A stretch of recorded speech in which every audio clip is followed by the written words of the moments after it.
Oh, there. I was I lost you. No, I'm here. I'm not going anywhere.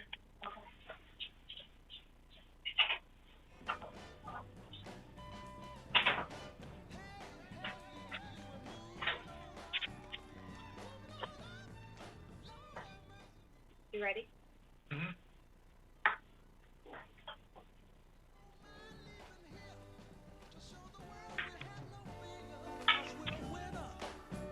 This meeting is being recorded.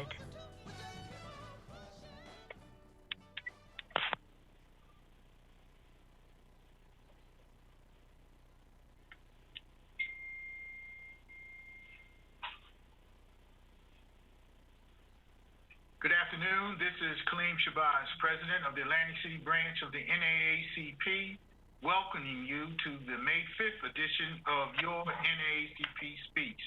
We're heard every Tuesday from 4:30 to 5:30 p.m. on WEHA Radio, 88.7 and 100.3 FM. On this program, you will hear how the NAACP stands for social justice, civil rights, and equality for all. Before we start our program today, ladies and gentlemen, let me take this time to say that we mourn the loss of each and every family who has been touched by the COVID-19 virus in Atlantic City, our state, and throughout the nation. Our thoughts and our prayers are with them as we go through this very stressful time. We thank our engineering staff led by Super Steph and our fearless president of WEHA, Brother William Hawks, for helping us with this broadcast and making sure that we are on every week. Before we start, let me say those residents who live in Atlantic City and are listening to this program, we encourage you to vote no on the coming change of government election, which is May 12th. Although the NAACP does not endorse candidates, we do take a position on issues of civil rights and social justice. And this change of government is just such an issue. We encourage you to vote no, fill out your mail-in ballot, and put it in the mail. Let me say good evening to my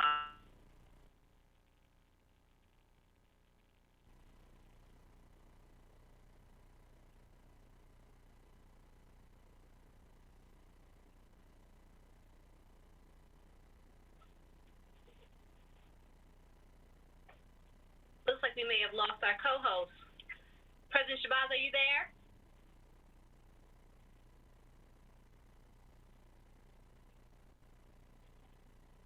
Okay, I don't hear him. So let's go into this week's announcements. As we talk every week, I want to talk about how this is an important year. It's a voting year, as every year is an important voting year. But we do have presidential elections coming up. We have congressional elections, and we also have your local elections. As always, if you would like to vote here in the Atlantic City area and throughout New Jersey, you have to be a United States citizen, at least 17 years old. Although you may not vote until you reach age 18, you have to be a resident of your county for at least 30 days before the election. And again, as we talk every week, if you are a person who is currently on probation or parole, you are eligible to vote. So make sure you register to vote this year. This is very new, something that happened in March of this year, that the law has changed to allow people who are serving conditions of parole or probation, they are eligible to vote this year. It sounds like we have our president back. Are you with us, President Shabazz? Yeah, I don't know what happened. I hope they heard my introduction. Did you hear that, Yolanda? I heard a little bit of it. You thanked the staff. I heard you thanked me, and I think we dropped you at that point. Oh, okay. I hope the audience heard that. Okay, so obviously you're doing our announcements before we get to Bishop Hargrove. So yeah. Okay.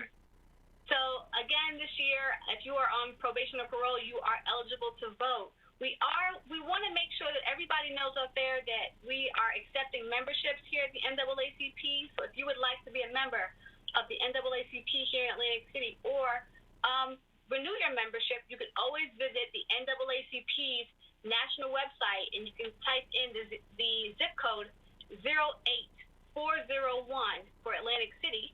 You click search, and then you select our branch number, which is 2077B, Atlantic City branch, 2077B, and you click whatever membership type you'd like, but a 1-year annual membership for any adult is $30.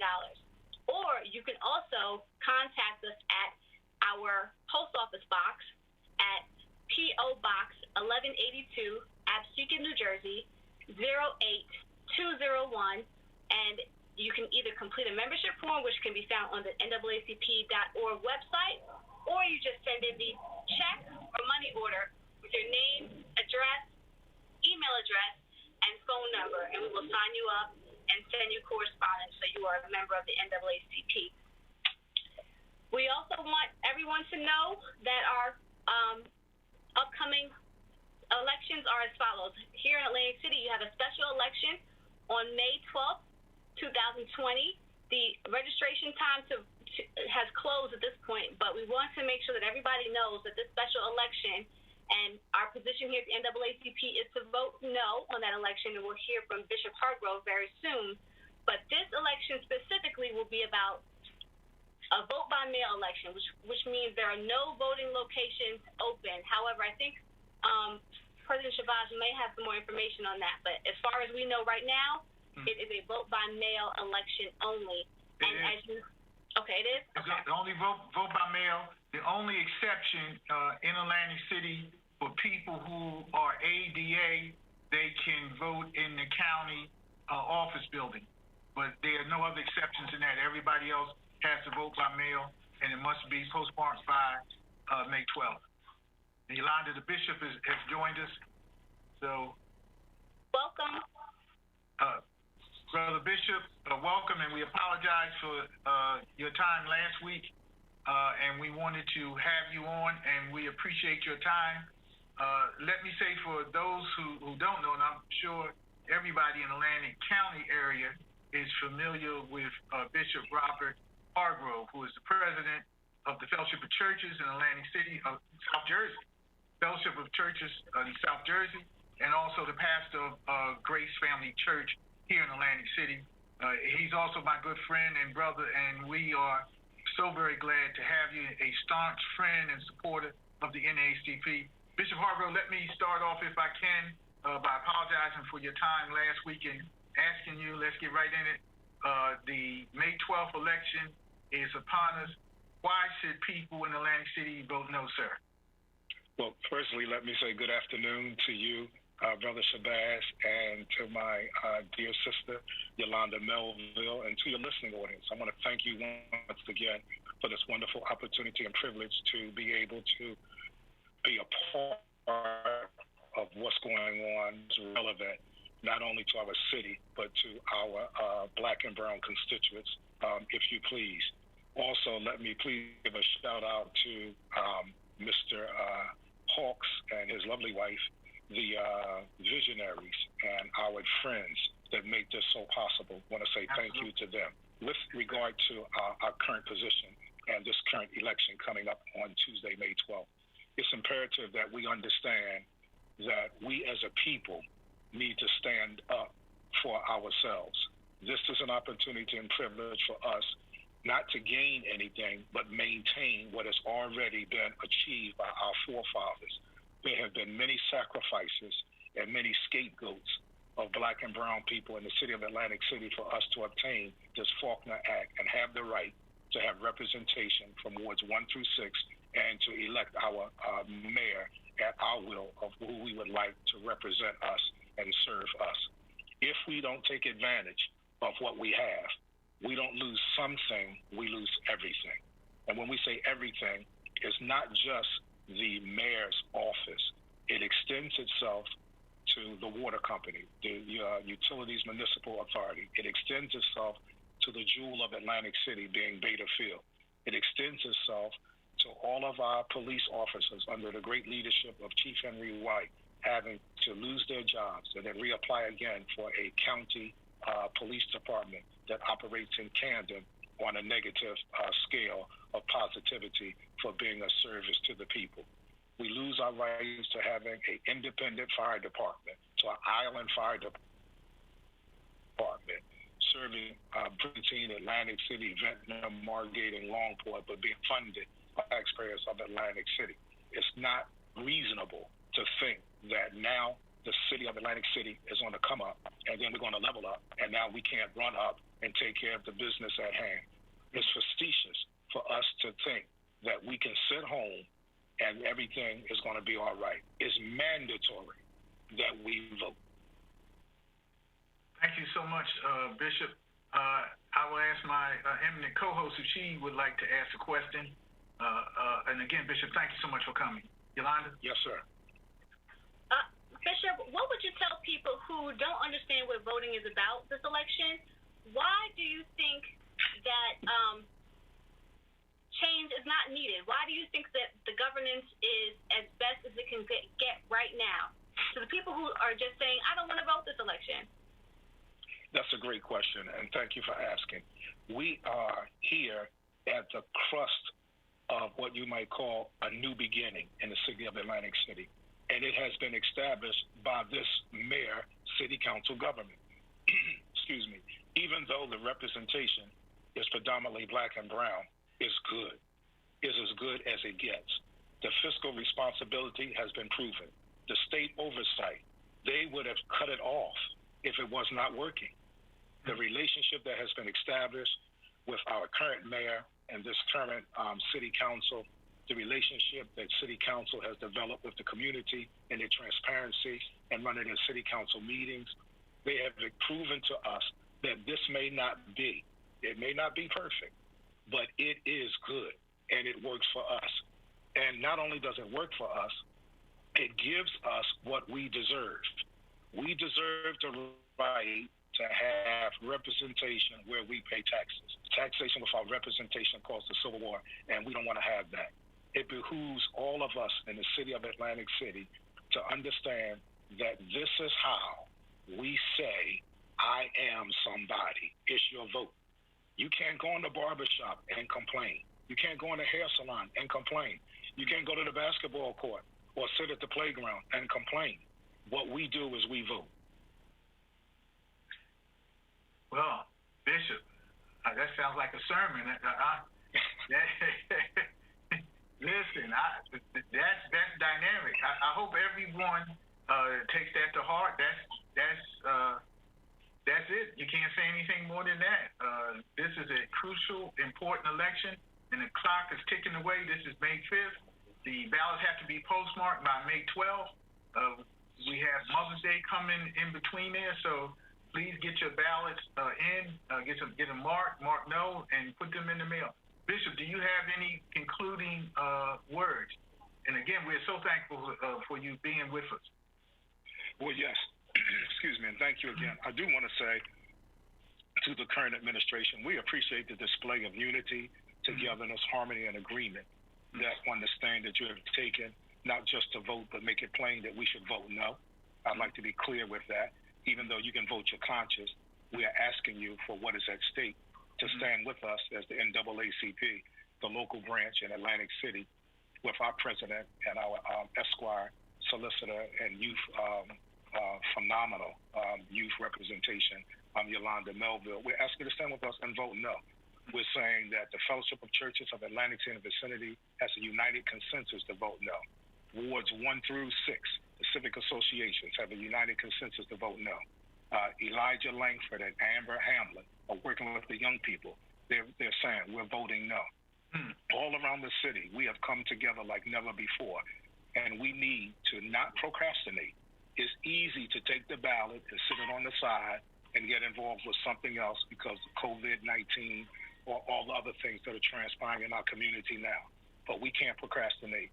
We need to make it immediate responsibility that as soon as I get my ballot, within 24 hours, I fill it out and get it back in. And listen, when I was in seminary, one of the things I was encouraged to do was whenever I wrote a paper was to let another set of eyes see it. Let's take responsibility and make sure that our ballots are filled out correctly by doing it and then asking someone, can you check this out, please, and make sure that I did it right? Because if it's not right, that's it. They'll discard your vote and you don't get another chance. And that might be the vote we need to maintain what we have. Bishop, thank you so much. I think you really put it on the line. And I'm glad you said the thing about unity. I was getting ready to ask you that.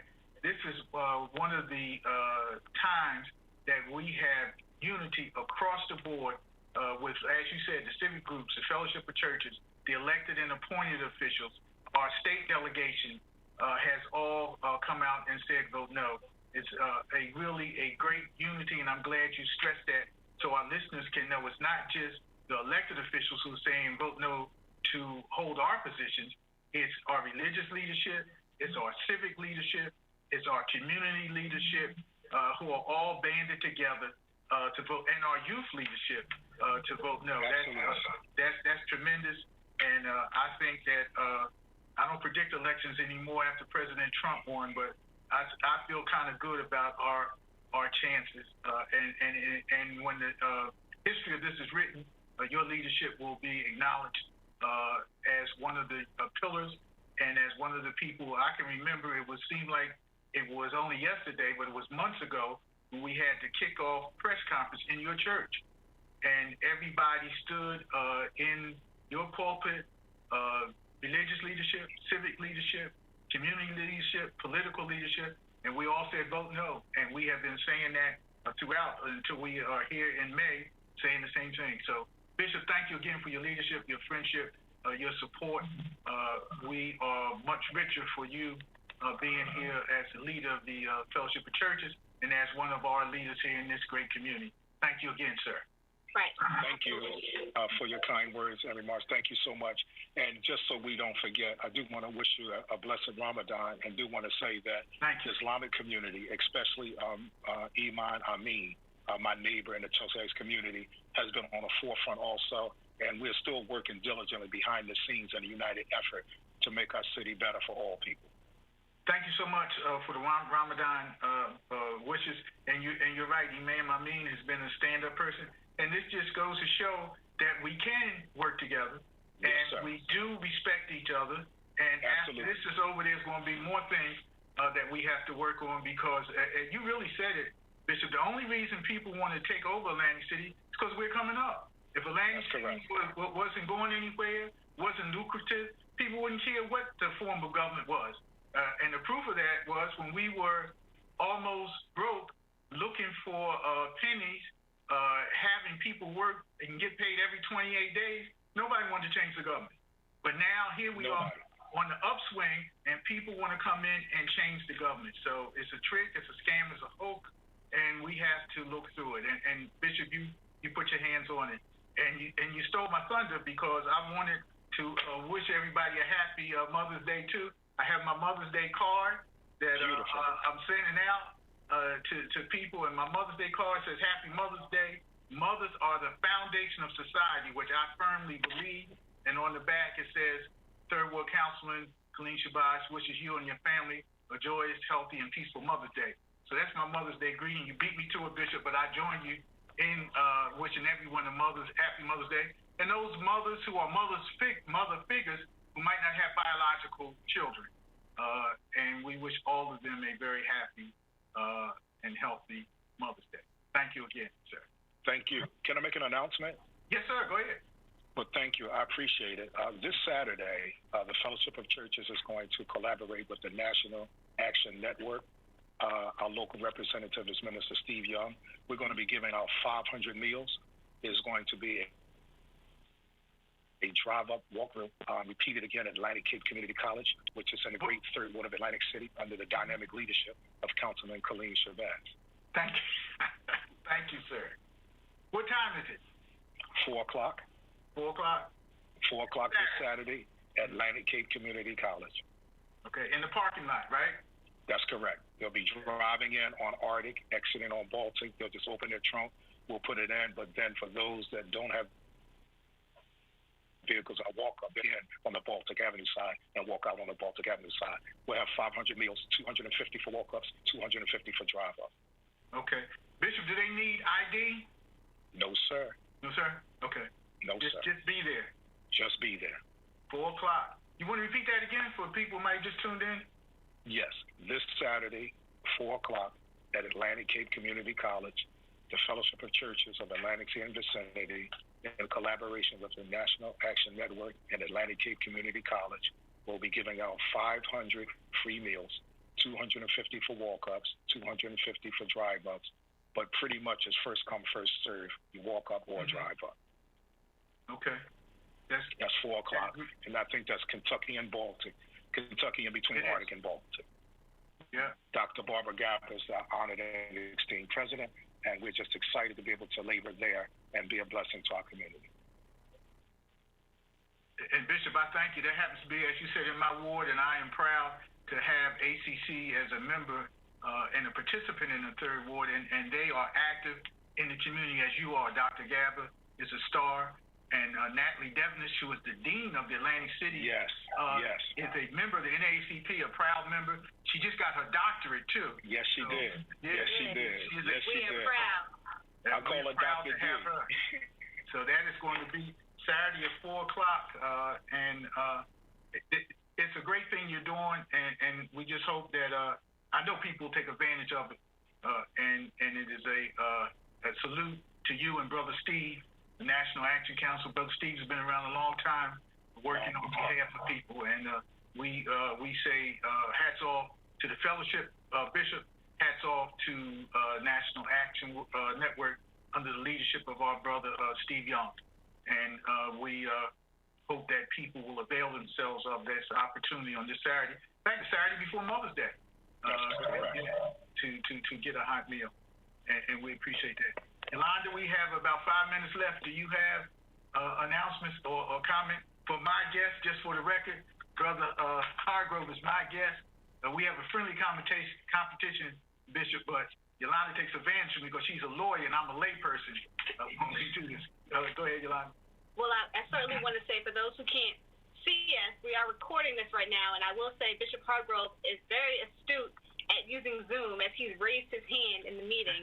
So I want to give him a thumbs up for raising his hand and gapping the intergenerational divide on that. Millennials are the only ones who know how to Zoom. So that's excellent. But also thank you for also being a tireless leader and a foot soldier in our communities. I feel like everywhere I go, Bishop Hargrove, I see you coming and going. So if you're there, that means I'm in the right place. So thank you. Well, I'm following the dynamic forward leadership of you, Yolanda. Well, thank you. I'm honored. Let me just say this, Yolanda. You want to, before you go into our 5 o'clock hour, tell the people again about our membership push for the NAACP? Absolutely. So, as we mentioned right before, Bishop Hargrove came on, and you are welcome to stay if you'd like, as we continue on to the 5 o'clock thing, and encouraging many of our people in the community who are not members of the NAACP to join, or for those who have not been to an NAACP meeting in a while, and their membership might have lapsed, to renew. Miss Yolanda? It's a big season, a big time for the NAACP here in Atlantic City, and the ways you can become a member are as follows. You can join at naacp.org/become a member. You type in the area code 08404, zip code 08404. You click search, and then you select 2077B for the Atlantic City branch, and you can choose membership type, 1 year or a lifetime, but a 1-year annual membership for an adult is $30. Or if you'd like to remain more local and not be as digital, you can always send correspondence to our P.O. Box, Atlantic City NAACP, P.O. Box 1182, Absecon, New Jersey 08204. You can either send in a membership form or just state your name, address, email address, and phone number with their correspondence, and we'll make sure you are registered and signed up. Thank you so much. Bishop, you can stay on. I see that our other special guest, the Attorney General, is on. So let's hear from him. Our Mr. Khalil Shabazz. General is our special guest. You have a caller online. They may not be ready, so I think we should get started. Miss Yolanda, you have I a think the caller Attorney online. General was set up for 5:05 p.m. So, Kaleem, do you want to just finish out the announcement? Oh my Oh, okay. I thought I saw his name. I got to have Bishop Hargo give me a tutoring lesson in Zoom with him and you together. I'll get up on it. I saw his name come up on the screen, so I thought he was ready. But let me say this: as far as the announcements are concerned, we want to again stress the vote no on the ballot. I've had people come to my house, and Bishop, you said a very insightful thing. People should ask and have someone look and make sure they are filling the ballot out. This is most of the people. 99% of the people in Atlantic City have never voted by mail for any election. So this is new to people. It's not complicated. It's not hard, but it is new. It is different. So it's important that you make sure that your ballot is filled out correctly. And you said it very accurately, Bishop. If you don't fill your ballot out correctly, then your ballot will not be counted, which means your vote will be nullified. And we don't want that to happen to anyone. It's a very simple process. All you have to do is fill in the no bubble, sign your name, your address, put that in the oversized envelope, seal it up, and drop it in the mail. And we didn't mention this, but the postage is already paid. So you don't have to worry about putting stamps on it or going to the post office and having it stamped to drop it in the mailbox. I saw a lot of people take their ballot physically to the post office, what you can do if you want to, or you can put it in the nearest mailbox, whatever is most convenient. But that is very important for all the reasons that the bishop enumerated and that Yolanda talked about. This is an important election to keep the direct election of the mayor, to keep neighborhood representation, to keep referendum and initiative for the citizens, which we have now and we would lose under the change. So vote no, get your ballot in, have it postmarked by May 12th, which is the actual election. But again, there's not going to be any voting booths except for people who are ADA qualified, which is Americans with Disabilities. And if you are not disabled, then you have to vote by mail. If you are disabled, then you can vote at the Atlantic County government building, but only if you are disabled. If you're not disabled, you must vote by mail, everyone. So we have about 5 more minutes before the Attorney General is ready that's for right. the interview. Okay. You have a caller on the line line. with us, but You have a caller on the line. So we can continue on with the programming until they are ready to. I think somebody said we have a caller on the line. That's the Attorney General. No, it's Deacon Hawks, Presidente. Oh, okay. Deacon Hawks is on the line. So certainly, President, I'll turn it over to you. But yes, we can hear you. Hey, good afternoon, President Shabazz and Attorney Melville. This is Deacon Hawks.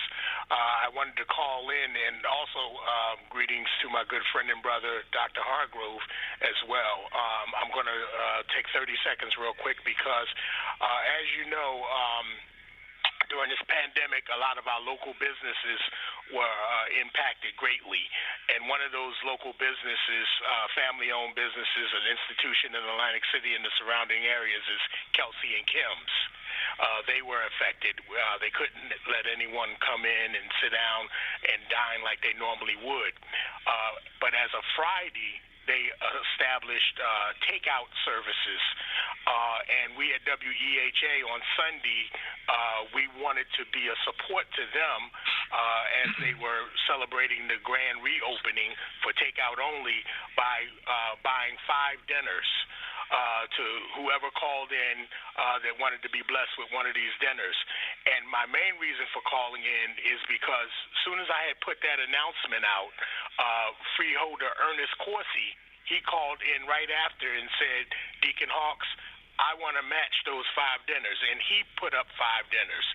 Right after him, Councilman Kaleem Shabazz called in and said, Deacon Hawks, I want to put up 5 dinners. Right after that, I mean, like literally back to back, Mayor Marty Smalls called in and said, you know, my colleagues need to up their game. I'm going to show them how it's done, and I'm going to put up 10 dinners. And right right after that, Councilman Sporty Randolph called in and donated 5 dinners as well.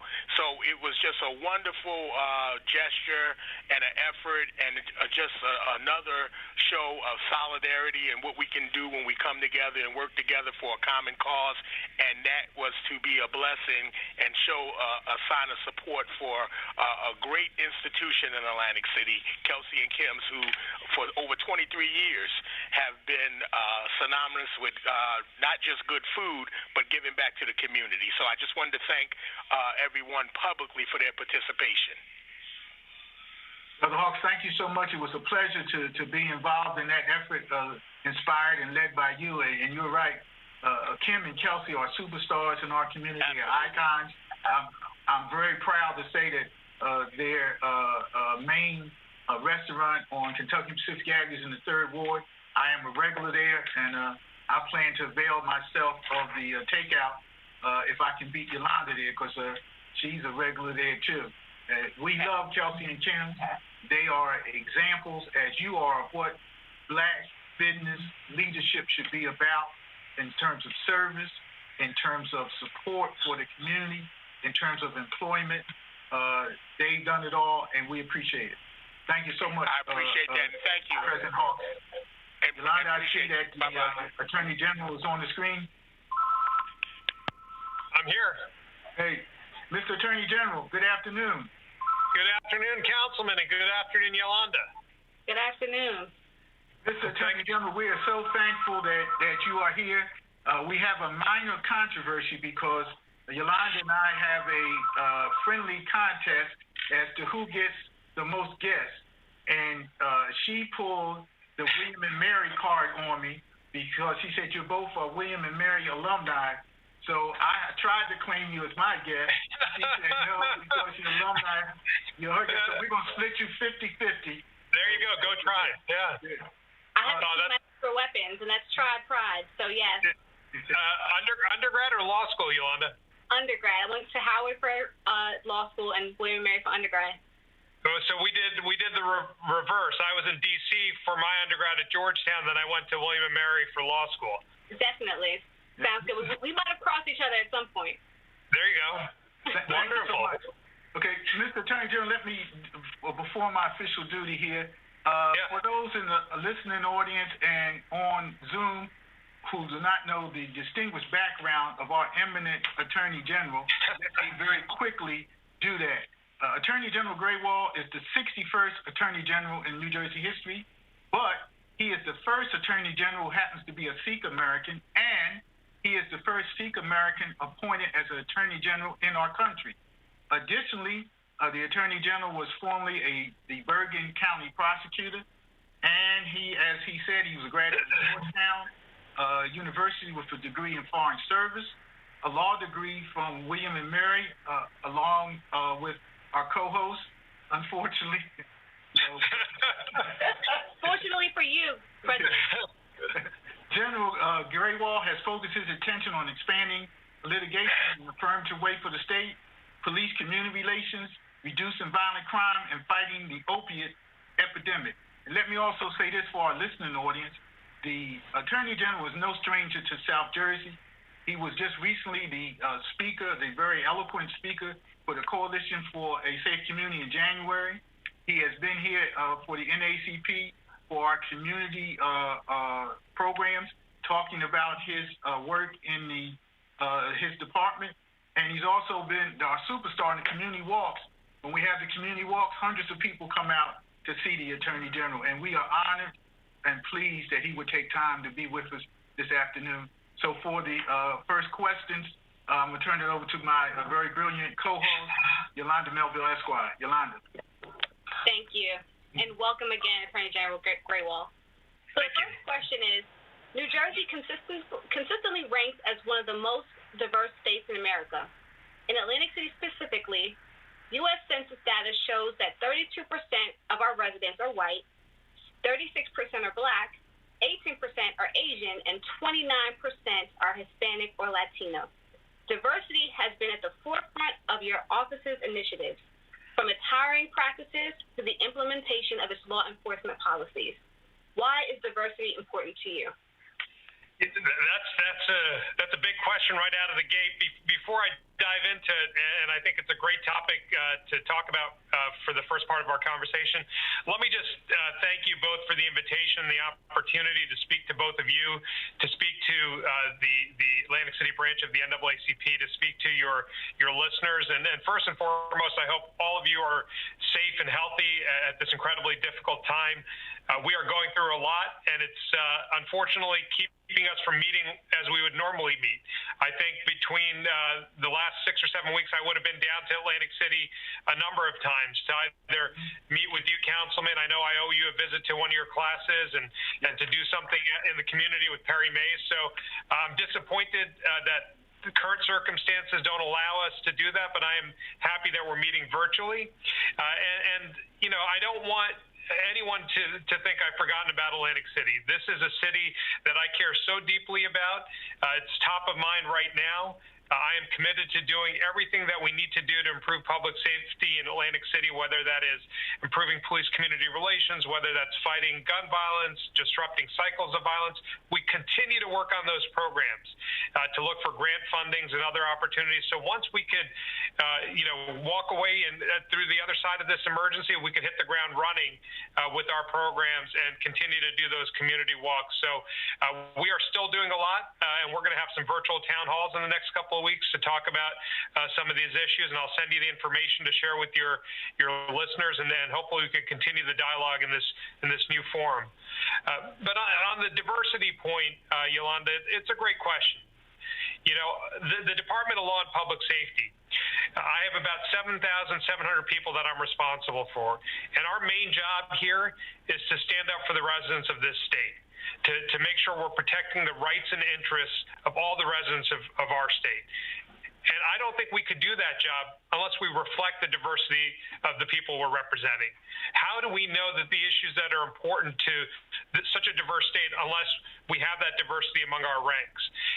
And studies have borne out that organizations operate better when they are diverse organizations. So those are two things that are very close to me that I think are critical to the mission of my office and critical and core to me as a person, as a leader of any organization. So I've worked very hard to increase diversity among our ranks, to make sure that we're pushing out employment opportunities, whether it's going to job fairs at places where we could recruit a diverse and talented legal pool or law enforcement officers, because we operate better when we reflect the diversity of the communities we serve. And the last point I would share is that it's personal to me. You know, it's personal to me because I didn't see anybody who looked like me in any position of authority when I was growing up. I never thought it was possible for somebody like me to hold the position that I hold today. But I think the more people who look like me or who look different begin to occupy positions of public trust or begin to occupy public servant positions, I think it inspires the next generation to say, hey, I could do that too, that there are no limits on my success. And so I think that's another reason why I really go out of my way to make sure that we are telling everybody across the state that we welcome you, we want you to be a part of our organization, and we think you can make our organization better. Thank you, Attorney General Greenwald. I think absolutely. I think that a lot of us around the country feel the same way. And being a representative for your community, especially as people of color, is so important to being role models and showing people that we can attain the highest levels of public trust and success in this country. So, President, I'll turn it over to you. Oh, thank you so much. Let me ask you a question, General. Unfortunately, with this virus has come pockets in our country that have displayed bigotry towards Asian people and really astounding ignorance that a virus was caused by a group of people and take it out on them. Can you tell our listeners how you are addressing the rise in Asian bigotry in the state, please? You know, unfortunately, we are seeing an uptick in bias offenses across the state right now in response to what's happening with the coronavirus pandemic. We are seeing people scapegoat members of the Asian community, target them, trying to hold them responsible for what's going on right now. We've seen acts of violence happen against members of the Asian community here in New Jersey and across the country. We've also seen it not just limited to the Asian community, Councilman. We've seen it in the Orthodox community in Lakewood, in Ocean County. We see people playing up old tropes and stereotypes of certain groups of people as people who carry disease, and it's horrible and it's ugly. And so what we are doing is we're being vigilant, as we've always been since I've been Attorney General, that combating bias offenses, responding to these types of offenses with everything we have to bring to bear on these types of crimes, we're continuing to do that. And so we're being vigilant to see trends, and if we see troubling trends, we're trying to get involved early in those communities, whether it's talking to the county prosecutor or whether it's talking to local police departments or putting out messaging. Because one of the things that we've seen is that we can respond quickly enough, we can get into communities early enough, we could probably tamp things down a little bit, sort of be that organization that promotes positive community relations at a time like this. And so we're doing that through our Division on Civil Rights. We're issuing guidance. We're having virtual town halls in the next couple of weeks to talk about these issues. And if somebody does break the law, we're holding them accountable. And a pandemic's not going to stop us from holding bigots to account. I just want to take this quick moment to tell you, Attorney General, people are still talking about, and Bishop Hargrove is also still with us, when you came down at Bethel Synagogue and spoke about Islamophobia and spoke about anti-Semitism and spoke about hatred and bigotry in general. I think that's an example of how you work against these forces, and hopefully in one of those town halls we'll be able to address that. I'm happy to say that in Atlantic County, as far as I know, we have not had any incidents of bigotry or intolerance towards Asian groups or even towards our Orthodox Jewish brothers or our Muslim community. So I think I think that's working the philosophy and the operational activity that you have with regard to bigotry and intolerance. And I just want to tell you that the NAACP is your partner in that fight, and we stand shoulder to shoulder with you as we move forward through this virus. And even on the other side, that no one is mistreated or singled out or mischaracterized because of bigotry and intolerance and racism and ignorance. 100%. Could be more. Yolanda, you have another question? Yes, absolutely.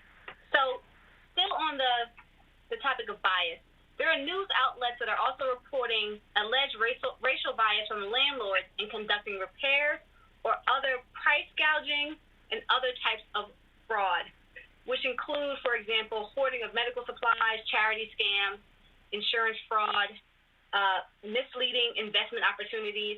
And these are really unfortunate issues that are occurring here in New Jersey in our retail sector.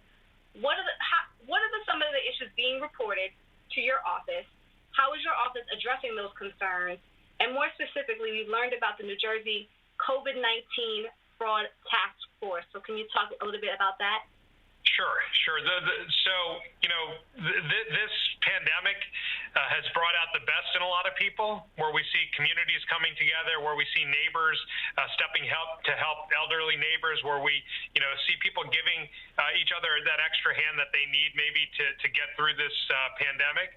But it's also brought out some of the worst in people. And what I mean by that is we're seeing so many examples of such unconscionable conduct where people are trying to profit on the fears of others at this time and trying to profit by hoarding scarce supplies initially on the front end of this pandemic, when we were trying to still really figure out where we were going and what was happening. We saw people hoarding hand sanitizer, hoarding masks, hoarding toilet paper, hoarding all sorts of personal protective equipment that they, as civilians, didn't need, and our law enforcement officers and our nurses needed it. And so early on, and actually continuing to today, we're seeing that price gouging. And what I mean by that, in New Jersey, we have a law against price gouging, that when there's an emergency that's been declared, you can't raise your price for that product more than 10% of what it was pre-emergency. Now, there's certain exceptions. If your supplier has raised your price, the price that they're charging you, then obviously you could keep up with those increases in pricing. But what we saw was hand sanitizer going for $20 a bottle or $30 a bottle, like very early on. And to date, we've had about 4,000 price gouging complaints across our state, about 2,500 or so unique businesses.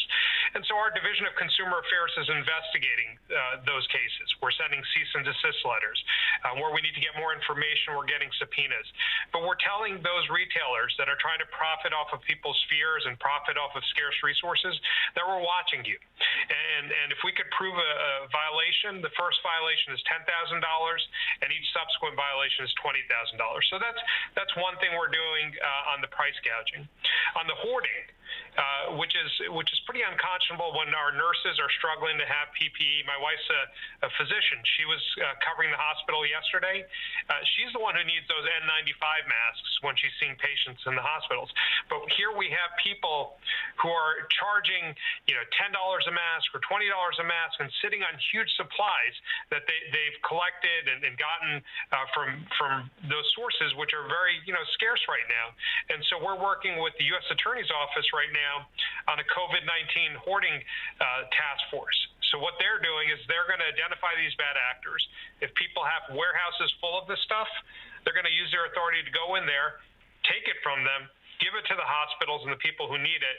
And if they deserve some money, we'll pay them whatever the fair market value is. But if they were hoarding, they could potentially get charged for that conduct right now, given the emergency that we're in. So that's sort of on the pricing side, the price gouging side. There's really one thing that I wanted to really hit on when we had this conversation. I was thinking about what was important to share, and that's the COVID-19 related frauds that we're seeing. I think your listeners should be very careful right now, because we're seeing bad people do bad things in relation to funding that the federal government might be sending you. Some people are using this as an opportunity to call particularly the elderly and say, hey, we have this COVID relief money for you. Can you give us your Social Security number so we could send it to you? Can you give us your bank account number so we could send it to you? No one from the federal government, or for the state government for that matter, who's going to try to help you by giving you money at this time is going to ask for that information. So please, please, please don't share your bank account information with anybody on the phone or your Social Security information. And the other really alarming trend that we're also seeing is what we call these grandparent or family schemes, where somebody's calling a loved one now. It's a variation on an old fraud, and they're calling a loved one or calling somebody pretending to be a loved one, saying, hey, I'm in the hospital with coronavirus. I'm alone here. I need you to get me some money, or you need to send me a wire. And here's the bank account I need you to send it to, or go buy a Green Dot card from the CVS and send it to me. And people are using these scams to target elderly victims for their savings in some cases. And once that money leaves the account, it's sometimes so hard to get it back because it ends up overseas. So be vigilant about this. Maybe ask that person, hey, if you're calling on behalf of my family member, what's his son's name? Or what's the family pet's name? Just a simple question like that to throw them off. And if it is someone who needs your help, then certainly you could help them. But don't let somebody take your hard-earned money that easily. And that's happening a lot all across Jersey and all across this country. And I really wanted to share that with you and your listeners. General, thank you so much. I think that's important. We have a lot of seniors, as you know, in the Atlantic City area, the surrounding area, and I hope that they heard you.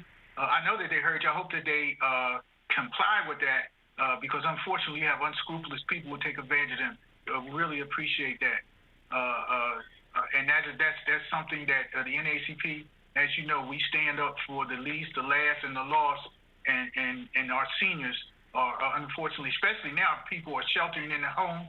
They're home more. And they're targeted. Thank you so much for that.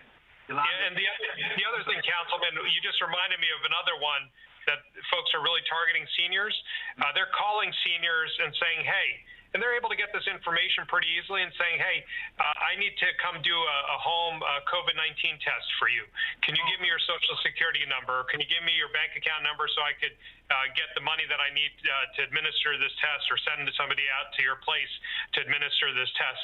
Again, another variation of something like that. No one legitimate is going to do anything like that. No one legitimate will ever ask you to share your Social Security number or bank account number on the phone to get federal help or state assistance.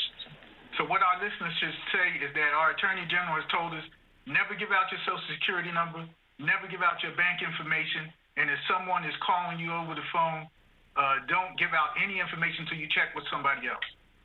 That's a great rule of thumb. And ask them a question to throw them off. If they're pretending to call you on behalf of a loved one, well, what's Tim's dog's name, you know? Something like that. Right. Very good. Yolanda. So I know the state of emergency has become synonymous with the word social distancing. We want to ask you, what is being done to address the current violations of the social distancing mandates that were set forth by Governor Murphy through his executive orders? And also, just from your perspective, why is social distancing important to today's society? So I think we're seeing the benefits of social distancing right now. We are flattening the curve here in New Jersey, and the reason we are is because we took those aggressive steps last month to the implementation of the governor's stay-at-home orders, the social distancing. That's the only tool we have right now to fight this pandemic. We don't have the vaccines yet. The social distancing, the masking, the precautions we're taking, the washing of our hands, those are the techniques we have to slow this down so our hospitals are not overwhelmed. And that's really the key right now till our medical professionals can get caught up. Our hospitals here in the north were overwhelmed over the last number of weeks. Things are settling down a little bit, and it's because of that social distancing. Now, the governor had issued all these emergency orders. It's my job as the state's chief law enforcement officer to enforce those orders and to do so in a uniform way. And so early on, we started out with the position of warning folks, just to say, hey, this is the governor's emergency order. A violation could carry with it a fine, could carry with it jail time, too, depending on the other conduct. So we're taking this pretty seriously. Please stay at home. But if we continue to see people, and I'm talking about egregious examples of going to bars and bars operating and restaurants, continuing to operate flouting the governor's order, well, then we started fining them, and we started taking their liquor licenses, and we started increasing our enforcement to make sure that we had that compliance. And when that wasn't enough, and the governor calls them knuckleheads, because I think that's what you are when you're putting your fellow citizens at risk, when you're being so selfish, not to think of your neighbors and others going out and doing these sort of things. We're going to hold you accountable, and we're going to call you a knucklehead, and we're going to put that information out there publicly, because I think we need to deter that type of conduct. But we're seeing it overwhelmingly now across the state that people are starting to comply, that those efforts to hammer home the importance of the social distancing, it's working. The enforcement has decreased, compliance has increased, and I think we're seeing the results of that in the numbers, hopefully trying to start to trend down a little bit day by day. Well, Yolanda, do you have a concluding question? General, we thank you so much for your time. I think we might have went over, but that was only due to our William and Mary alumni. Well, again, I thank you, Attorney General, for coming. I am honored to be a William and Mary alum like you, and I think our president of the NAACP here is just jealous. General, would you want to have some concluding remarks for our audience? Well, I thank you for this opportunity. I really want to thank everybody across the state who is doing their part to keep all of us safe. And hopefully not for too much longer, but the more we could just abide by these rules, the more we stick together, I think we'll get through this. And we'll be having that community walk, hopefully in fairly short order, continuing to do the things that we need to do on the ground to make sure Atlantic City continues to improve in public safety and public health. And we continue to push those innovative ideas that we have, that you have, that we want to push with Perry Mays and others to try to make it a safer community down there. And you have my commitment to continuing to do that right now, and then in person once we're on the other side of this pandemic. So I look forward to that. Yeah, Chairman May said to say hello to you also, General, and we appreciate your support of South Jersey. We appreciate your leadership, and we appreciate the integrity that you displayed in office as Attorney General. You are our Attorney General of South Jersey, too, and we're so proud to have you. I think I speak on behalf of myself and my co-host and surely the NAACP that we are honored and pleased to have you on our program. And I think that our listeners have really gotten some very, very good tips as to what they should do, how they should handle themselves, how they can protect themselves against unscrupulous people who would take advantage of this horrible situation. And hopefully, not hopefully, I am sure we're going to make it through, and we will look back on these days as a time that we came together as a state and as a people. Thank you. Recalibration. It's a recalibration right now. That's it. Thank you, Mr. Attorney General. Appreciate it. We'll see you soon. Okay. Yolanda, 3 minutes left. Again, we only have 7 more days until the election in Atlantic City. For those who are Atlantic City residents, please vote and make sure that you commit yourself to your civic duties in Atlantic City. I think we learned something from Bishop Hargrove earlier, that it doesn't matter what you do, but you have to show up for your community. And you can't complain if you don't participate. And so we encourage everybody, as those who are in our listening audience cannot see our pins, they say vote on them. And we have a commitment to make sure that every time we come on the station that we ensure that our community votes. And that's all I have to say.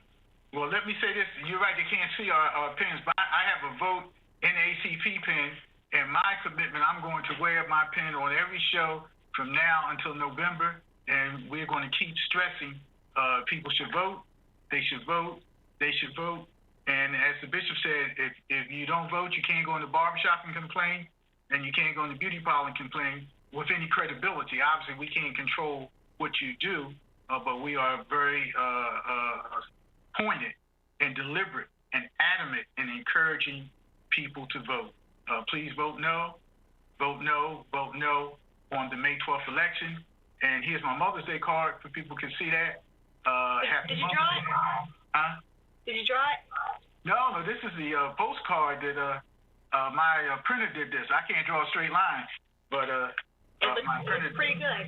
Yeah, my printer did that. And as far as the Attorney General, before we wrap up, I just want to say that I learned a lot. Yeah. And I hope our listeners learned a lot too. But definitely thinking outside of yourself and thinking about the community. Public health means everybody. Yeah. Listen, Attorney General is a superstar, and we're so glad to have him, one of our coming guests. And it might not be next week, but hopefully for the month out is Lieutenant Governor Sheila Oliver, who also has been very strong for the city of Atlantic City. And we will have her on your NAACP Speaks. I learned a lot too, Yolanda. Thank you so much for your partnership and for helping us interview your fellow William and Mary alumni. And that means I may have a few more weeks to figure out how the Lieutenant Governor is my guest. Oh, my goodness. For all of you in our listening audience, again, happy Mother's Day. Vote no May 12th. Be safe. Wear your face mask. Listen to public health officials. Practice safe distancing. Stay home if you possibly can. And we salute all our first-line workers, the people who have to go to work, the people who make it possible for us to keep moving. When we fight, we win. When we fight, we win. When we fight, we win.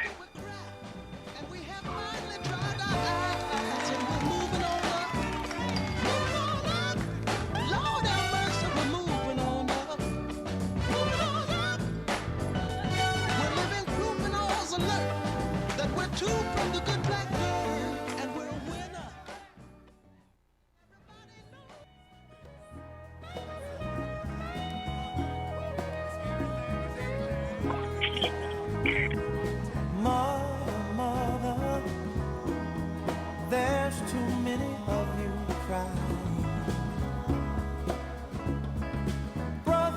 Brother, there's far too many of you dying.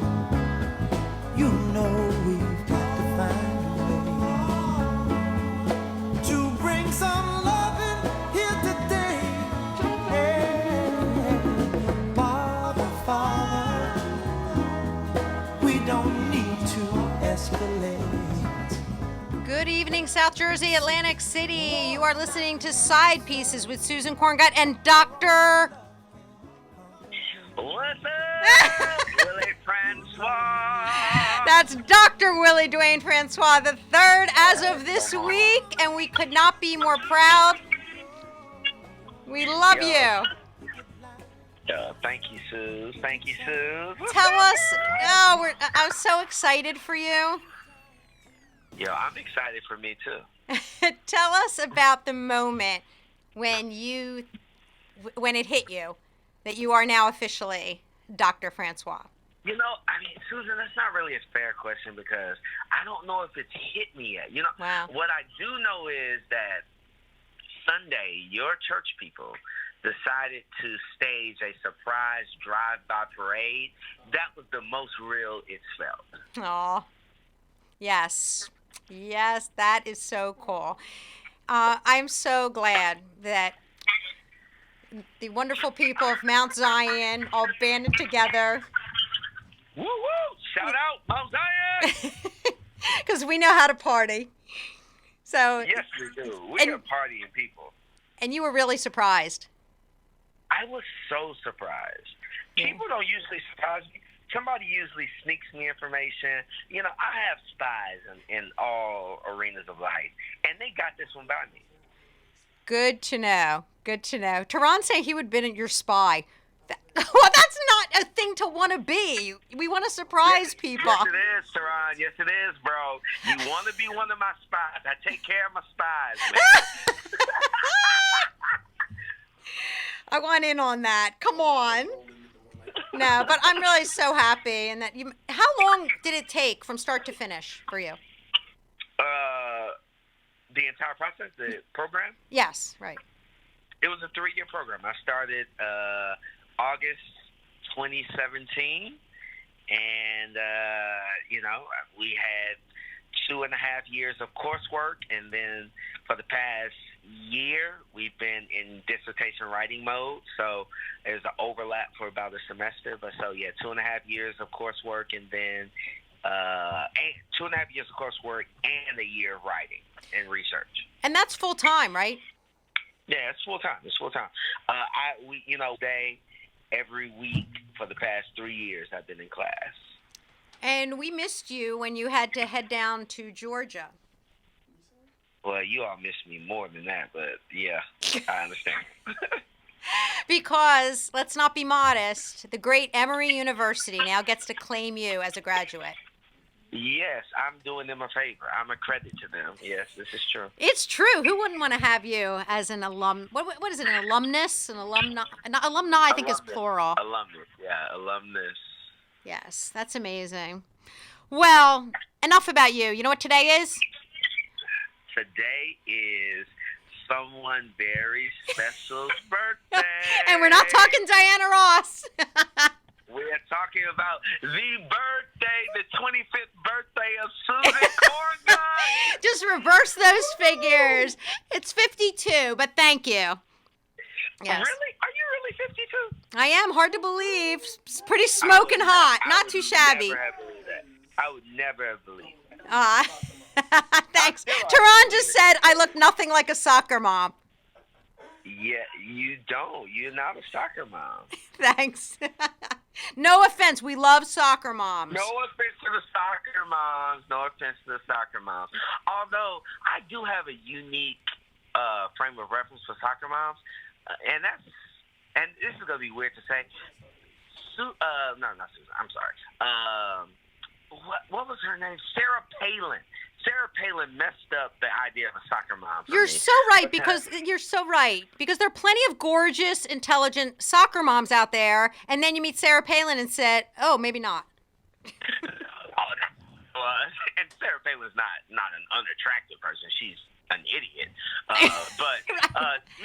You remember at her convention speech, she said, "What's the difference between a soccer mom and a pit bull? Lipstick." And ever since then, I just haven't been able to really get down with soccer moms. Exactly. And that's why I said gorgeous and intelligent, because, right, you can't say, objectively speaking, you can't say she's ugly, but her spirit is so ugly that it's hard to even give her that compliment. I mean, now Texas, she's not an ugly woman at all. But but her politics are ugly. Right. Her character is probably ugly, and definitely her political party is ugly. And she's definitely, I mean, it's not even dumb. It's mentally imbalanced when you listen to her go. You actually, yeah, you're right. But you, yeah. Come to think of it, maybe she would have fit in Washington. That's probably where she belongs. Yeah. Well, thank you for the shout out. Today I was late for work. Happy birthday, Susan! What are you doing this week? What are you doing for your birthday? Well, I'm super excited because my friend Lori had made a cake, and so I went over there, and I want to give a shout out to Lori Seiler and Pat Young, because Pat went over there and we stayed more than 6 feet apart. Lori brought us out cake and wore masks, and I should give a picture so Deacon Hawks can put it up on the website, on Facebook, of us all social distanced with our cake and singing happy birthday to me. So that was nice, made it feel special. You know, it's funny because I either make no deal out of my birthday or a huge deal. You know, I have a huge party once a decade, it seems like. And then, but like 52, you kind of go, who cares? But then when you look at what you can't do, all of a sudden you want to do something, you know? Yeah.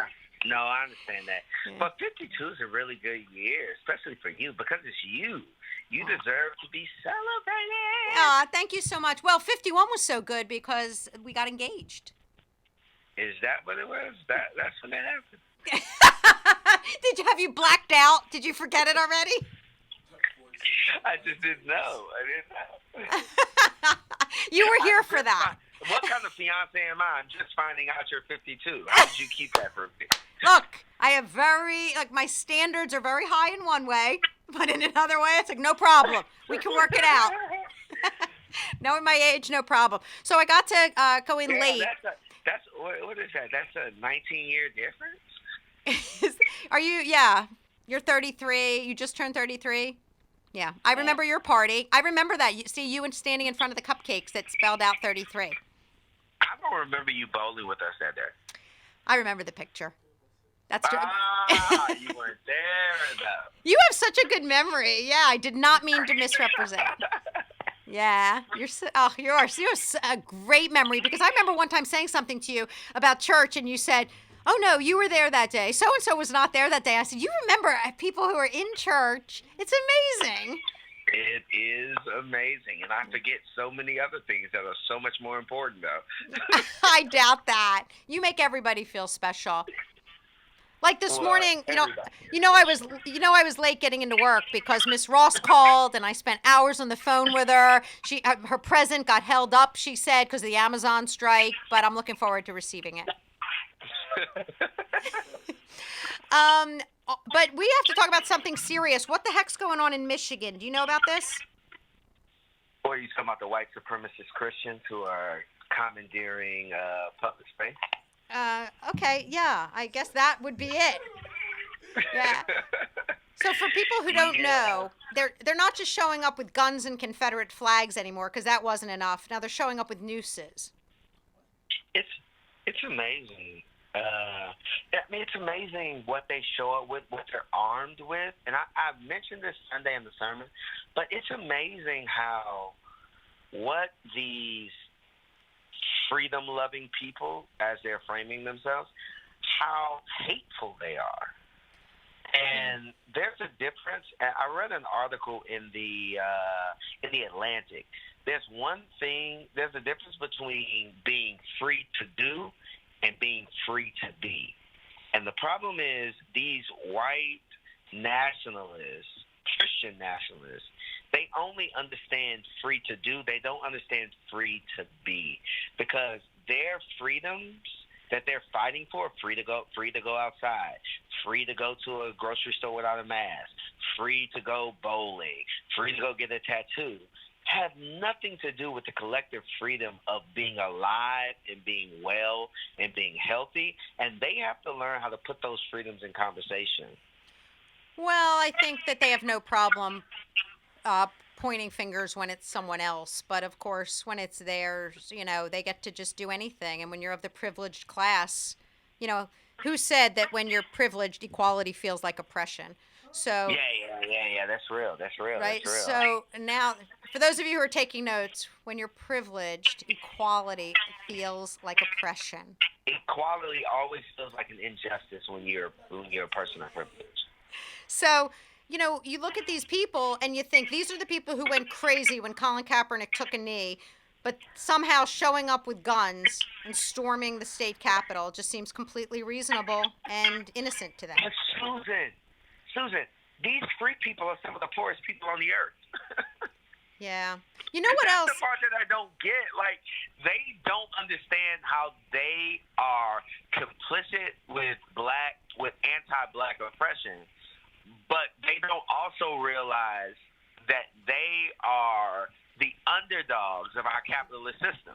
These are the people in Michigan, the people in Milwaukee, the people in Ohio, the people in Pennsylvania and Tennessee who voted for Trump on this solidarity of whiteness don't realize how much that vote disadvantages them. Well, isn't that the greatest, this entire presidency, isn't it the greatest fraud ever perpetrated upon the American people, other than Taylor Swift and people who think she can sing? But I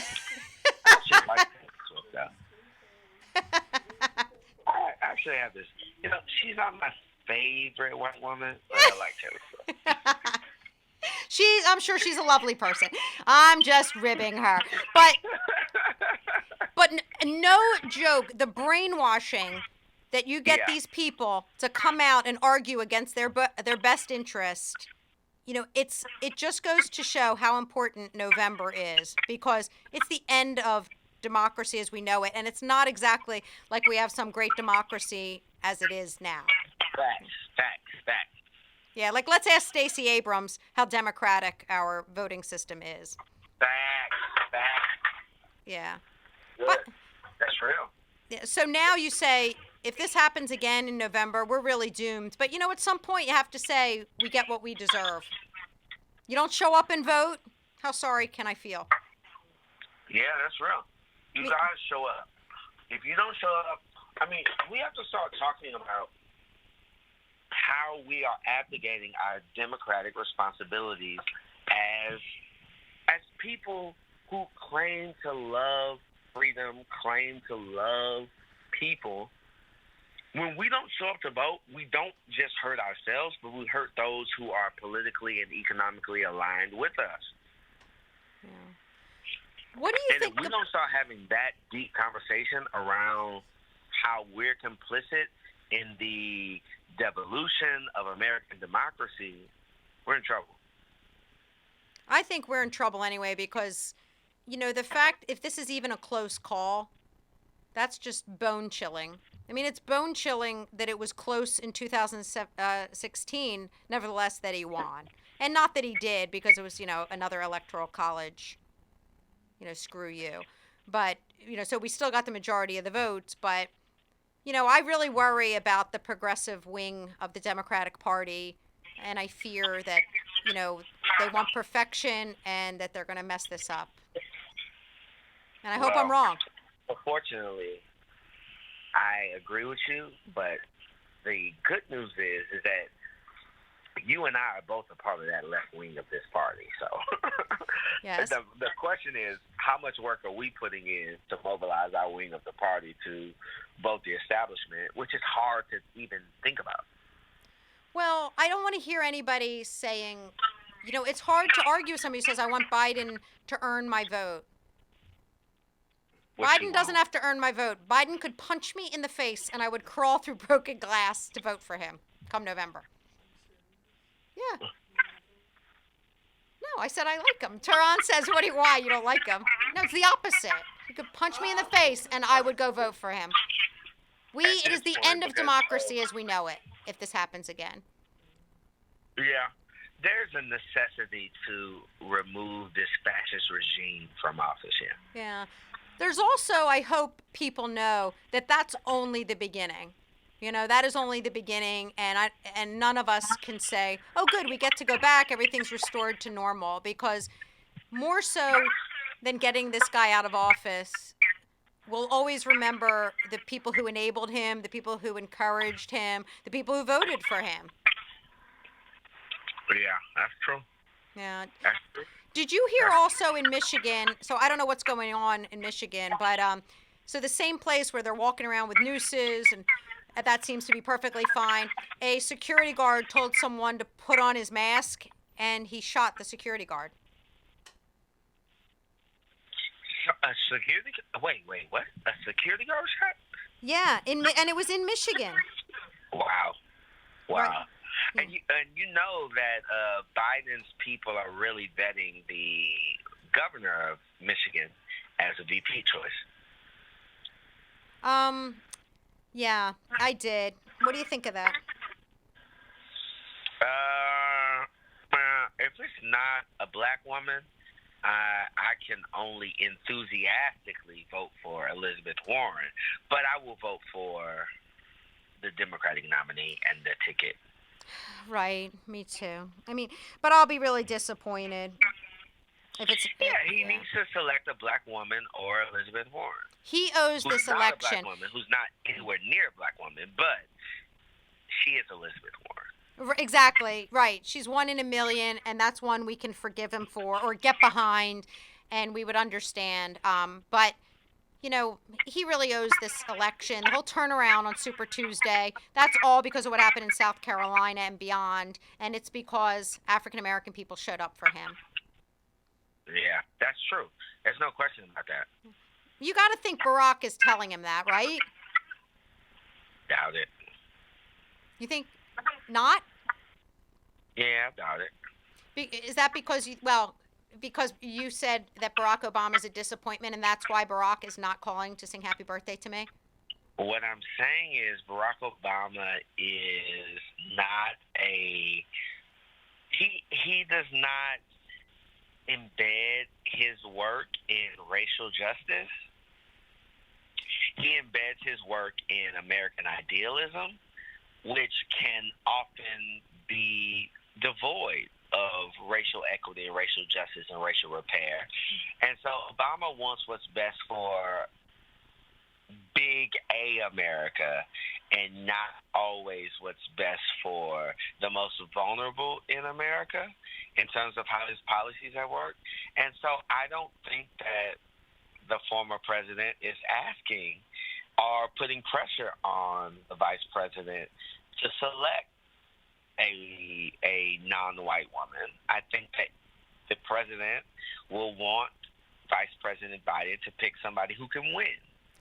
Yeah, but that's why I was saying it, not because Barack is African-American, not because I think that he has been such a friend of the downtrodden or that he is so much of a progressive or anything like that, or that he cares about lifting it up. Because I hear what you're saying, and I agree with much of what your criticisms of him have been, even though he's clearly the greatest president of my lifetime, if not ever. Clearly the greatest president of my lifetime. Yeah.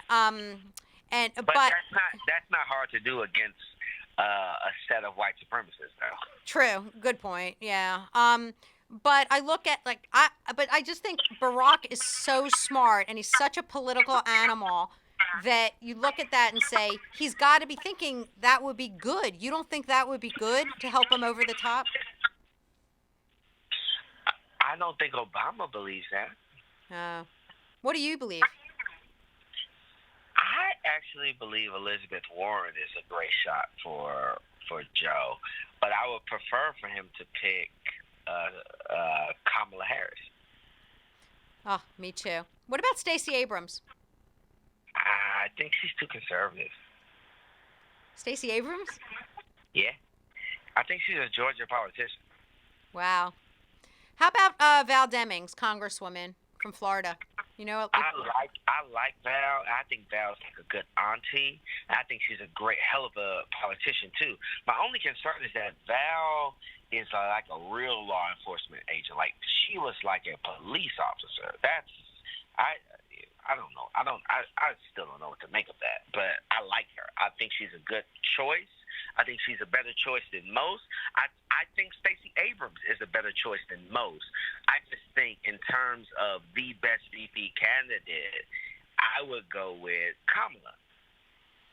Oh yeah. But I think the other two black women we've named are superior to almost everyone else.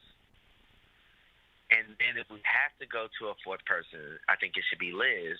And Liz was after Corey pulled out, and I was faithful to Corey because he's my senator. We've talked through some good policy together, and I rock with him.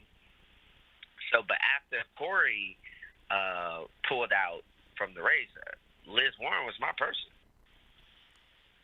Yeah, me too. Not the Corey part, because I think he's beholden to Norcross, and he can represent everything wrong with the Democratic Party.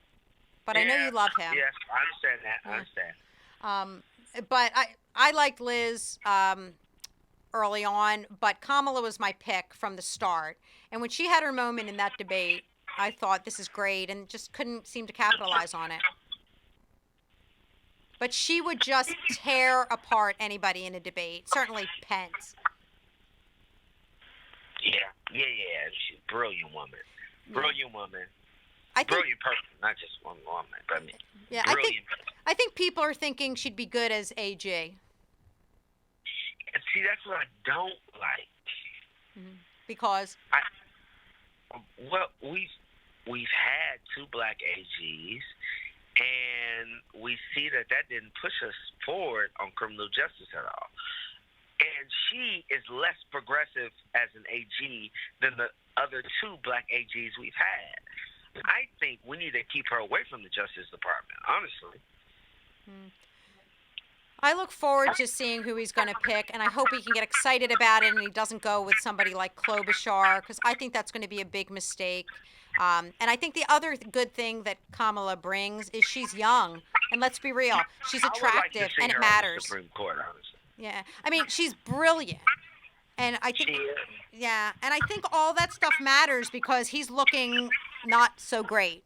He's looking old, and he's looking not so sharp and with it. So I think the fact that she's young, attractive, and obviously brilliant, she'd be perfect.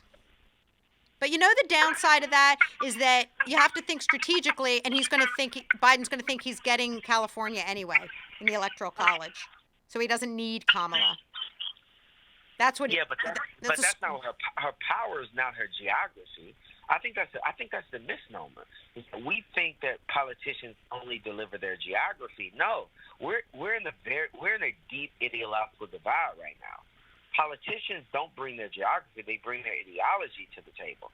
And Kamala represents a form of the left wing of the party. So her benefit is not that she's Cali. I mean, we're gonna get Cali no matter who the VP is. The question is, does Kamala deliver the Democratic left? Does she help bridge the Bernie Elizabeth Sanders Biden divide? Does she help cure that?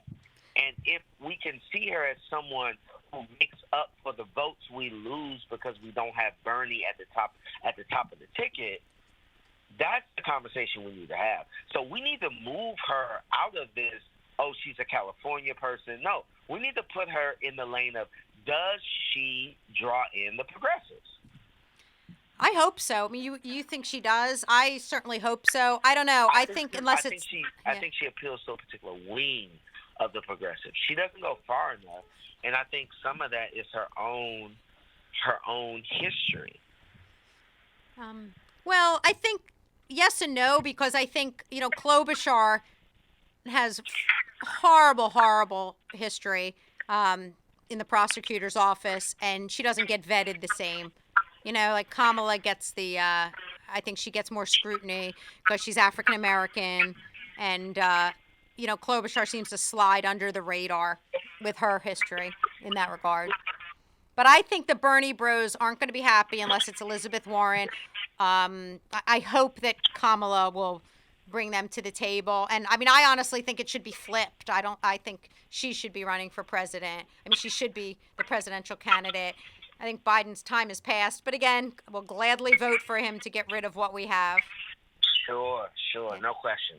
And in my dream scenario, Biden, 2 years into it, says, I'm stepping aside and I owe everything I have to the first African-American male president, and I am now stepping aside, and America will now have its first African-American female president, and just gives it to Kamala. But, I think these guys all have these egos, and that's my dream scenario.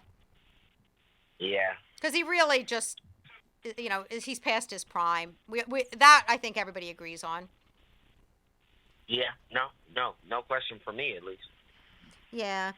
Before we go, we just have a few minutes left, and I just want to give a shout out to our wonderful producer, Lisa Diane Hall, who so sadly lost her nephew, Nate, and we want to we just want to send our love and hugs, and we know obviously she couldn't be here today, and we want to send hugs to her family. And we're thinking of her, and rest in peace to her nephew.